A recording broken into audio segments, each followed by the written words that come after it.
and the All Indiana Podcast Network. This is the News 8 Daily 8 Podcast, a Wish TV News 8 update. Hello, I'm Jeremy Jenkins, and this is your News 8 Daily 8 Podcast for Tuesday, November 12th.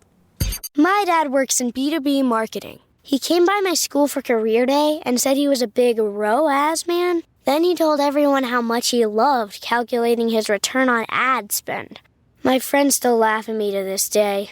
Not everyone gets B2B, but with LinkedIn, you'll be able to reach people who do. Get a $100 credit on your next ad campaign. Go to linkedin.com/results to claim your credit. That's linkedin.com/results. Terms and conditions apply. LinkedIn, the place to be, to be. Worried about letting someone else pick out the perfect avocado for your perfect impress them on the third date guacamole? Well, good thing Instacart shoppers are as picky as you are. They find ripe avocados like it's their guac on the line. They are milk expiration date detectives. They bag eggs like the 12 precious pieces of cargo they are. So let Instacart shoppers overthink your groceries so that you can overthink what you'll wear on that third date. Download the Instacart app today to get free delivery on your first 3 orders, while supplies last. Minimum $10 per order. Additional terms apply. We begin with the Delphi murders trial. In just over 5 weeks, Richard Allen will find out how long he could spend behind bars for the Delphi murders.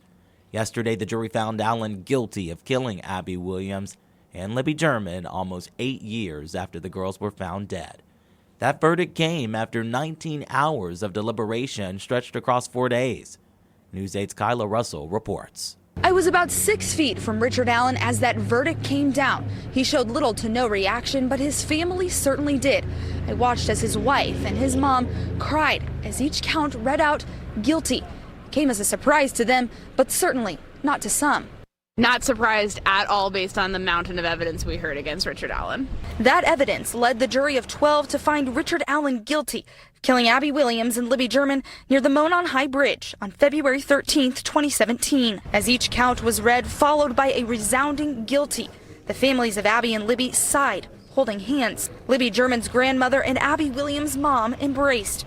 Words they've waited to hear for nearly 8 years. I imagine there's a certain sense of relief, but still sadness because nothing can bring these girls back after the horrific things that were done to them. The jury deliberated for about 19 hours in a 21-day trial, one of the most high profile in the history of the state. They considered a mass amount of evidence. 64 people testified and 378 pieces of evidence were admitted. The evidence included a series of confessions where Allen admitted to killing the girls, confessions the defense called the result of psychosis from being held in solitary confinement after his arrest. They all had to agree.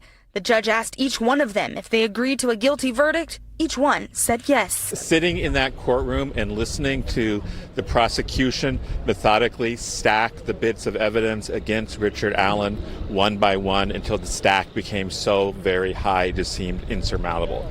The jury was immediately taken back to their hotel in Lafayette, where they've been sequestered for nearly a month. The judge has kept a gag order in place. That means the family cannot speak to media. I watched as defense attorney Jennifer Auger comforted Kathy Allen and said it's far from over.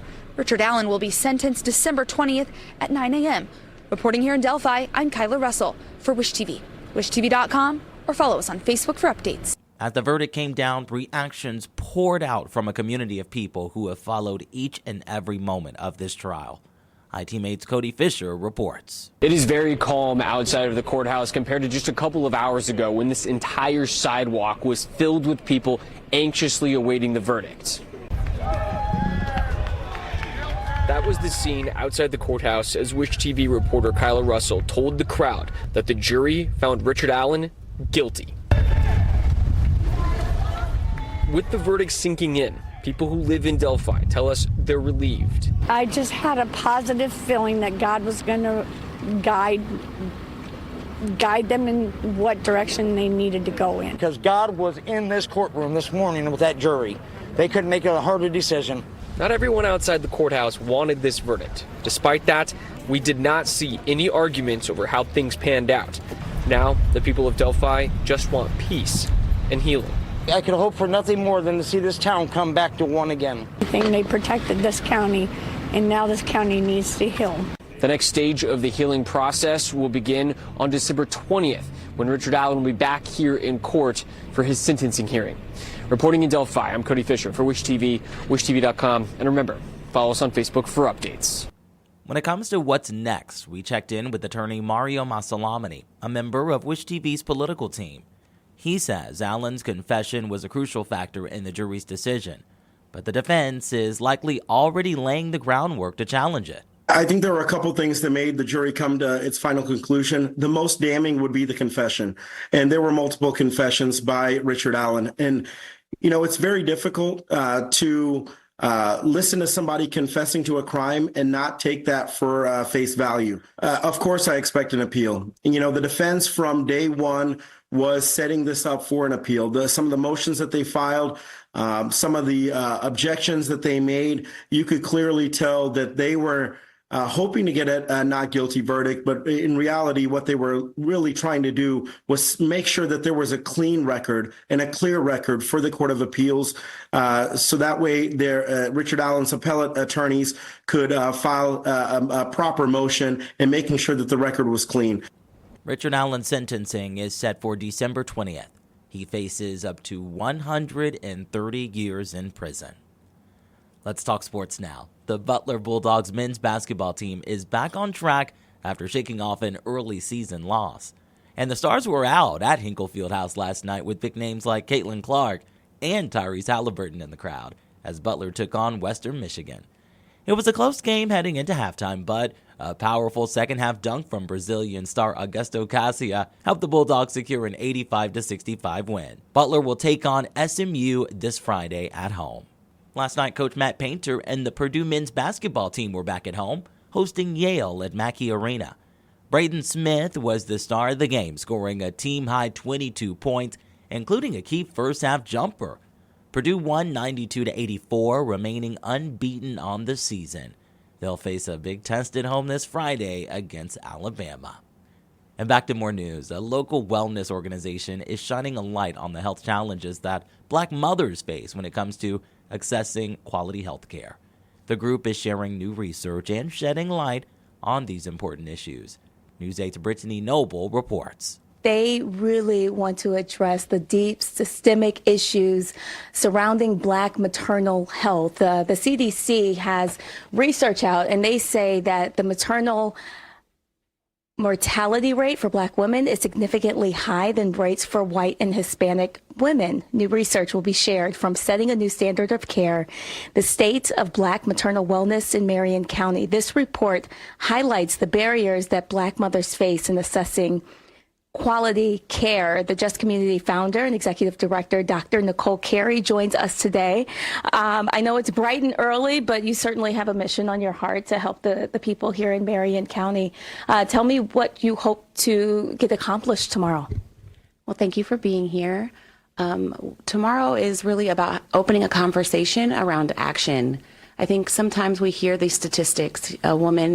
A Black woman is 3 times more likely to die in a pregnancy-related cause than a white woman. But what are we doing about it? And one of the things that I really want to bring to our community's attention is doula care.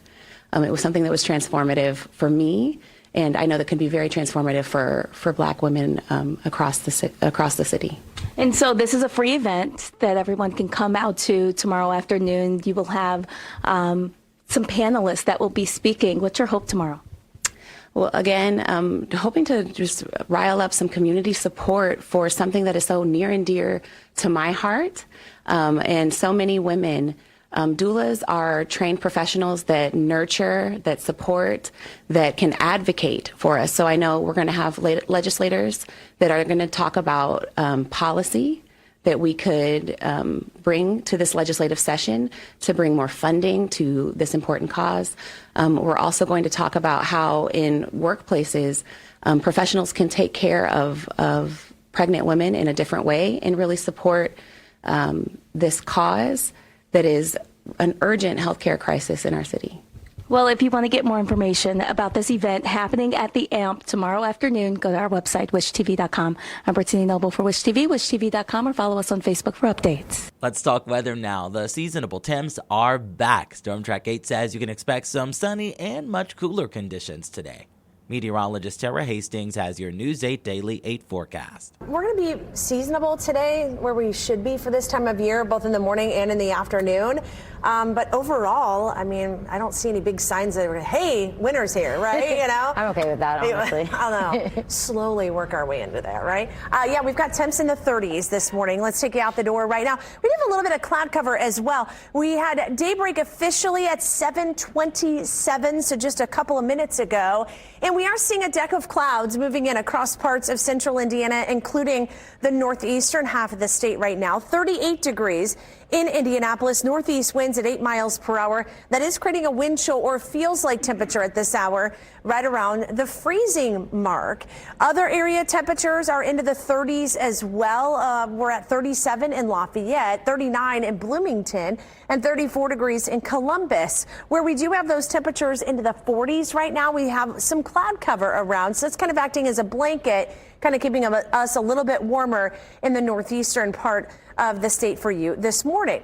And we'll show you that cloud cover. You can see that cloud cover from Fort Wayne, Muncie, here in Indianapolis, also across parts of Lafayette as well. But farther southward, we do have mostly clear conditions, and we'll widen the view out here and show you we're going to see light winds today. We're going to look for a partly cloudy sky at times, and then a storm system off to the west of us eventually moves in here for your Wednesday, and that will bring us a chance of some rain. We'll get into the middle 40s here by the lunch hour, and we're going to see high temperatures, I think, into the lower 50s. Normal high 54. We'll get up to about 52 degrees later this afternoon. We'll talk much more about those rain chances, all coming up in my 7-day forecast. To get a peek at Tara's full forecast, just head over to wishtv.com, or you can download the Wish TV Storm Track 8 app. And don't forget to check out our Storm Track 8 weather blogs. This has been your News 8 Daily 8 podcast for Tuesday, November 12th. I'm Jeremy Jenkins for Wish TV, wishtv.com, or follow us on Facebook for updates. This is the News 8 Daily 8 podcast, a Wish TV News 8 update on demand. For even more, on demand and on the go, connect with Wish TV on Facebook at wishtv.com and on the free Wish TV mobile app. Thank you for listening, and be sure to like, subscribe, and follow this podcast for updates every weekday morning on the All Indiana Podcast Network and wherever you get your podcast.